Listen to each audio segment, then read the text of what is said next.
যারা বাপ্পার নামে কোরবানি দেয় কিন্তু তার কোরবানি দেয় না। তো বলে বাপ্পার নামে কোরবানি দিত না? অবশ্যই দিব। বাপের যদি একটা লুঙ্গি লাগে এর লাগে কি ফুতের লুঙ্গি কিনতো না? কথা কন না কেন? বাপের যদি একটা জামা লাগে তো এর লেগে কি বাপের জামা আমি দিছি দেখা আমি আর খালি গায়ে আটমু নাকি? তো তাহলে এটা কথা হইলো কোনো? বাপের নামে কোরবানি দিলাম দেখা, মার নামে কোরবানি দিলাম দেখা আমি কোরবানি দেব না, এটা কোন কথা?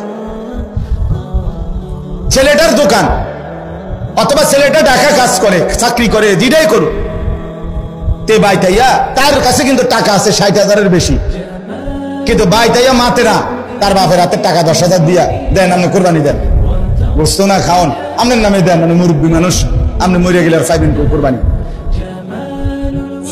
অথচ সে কিন্তু কি সামর্থ্যবান, কথা বুঝেন নাই আমার?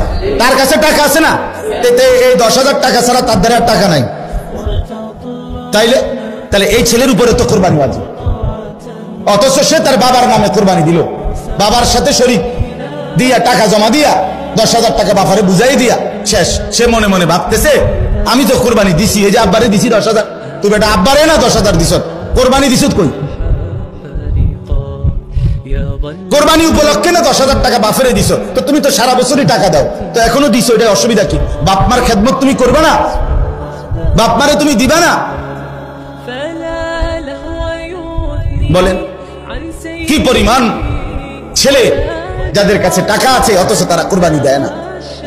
বাইটাইয়ে নতুন জামা কিনদা ঈদগাহে মুসল্লা লইয়া নামাজ পড়তে যায়, কিনতে যাও বেউকুফ, তুই হুতাতে না থাকবি, তুই গোস্ত আনলে গোস্ত খাবি। আরে বেটা তোর বেটা ঈদগাহ যাইতে কইছে কে বেটা?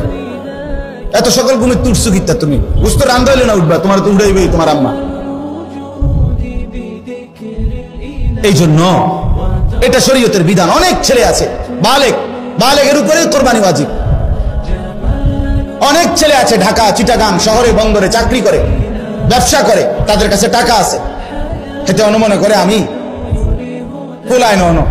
তুমি অবিবাহিত মনে করো, অবিবাহিত হইলেও কোরবানি যার উপরে ওয়াজিব হয় তাকে কোরবানি দিতে হবে না? না বউ থাকা সত্য? কথা কয় না, হয়তো তো এটা বুঝেই না, তোমার বার্তাই দেয় না এটারে, হয়তো এটা কিছুই মনে যায়। তাহলে এখানে বিবাহিত অবিবাহিত না, তো বালেগ হলেই শরীয়ত সম্মত টাকা, শরীয়ত নির্ধারিত যার কাছে আছে তাকে কোরবানি দিতে হবে। তাহলে অসংখ্য মহিলাদের উপরে কোরবানি ওয়াজিব হয়, অসংখ্য ছেলের উপরে। ছেলেটাই অল্প বয়সী 18 বছর 20 বছরের ছেলেরে বিদেশ পাঠাই দিছে, ফোলা বিদেশ থেকে টাকা পাঠায়, বছরের পর বছর বাপ্পার নামে কোরবানি হয়, অথচ তার কাছে আরো টাকা আছে, তাহলে ওই টাকাগুলোর কারণে তো তার উপরে কোরবানি ওয়াজিব। এই জন্য দয়া করে বাপ, আরো অনেক মাসালা আছে, আমি শুধু বুঝায় বলবো।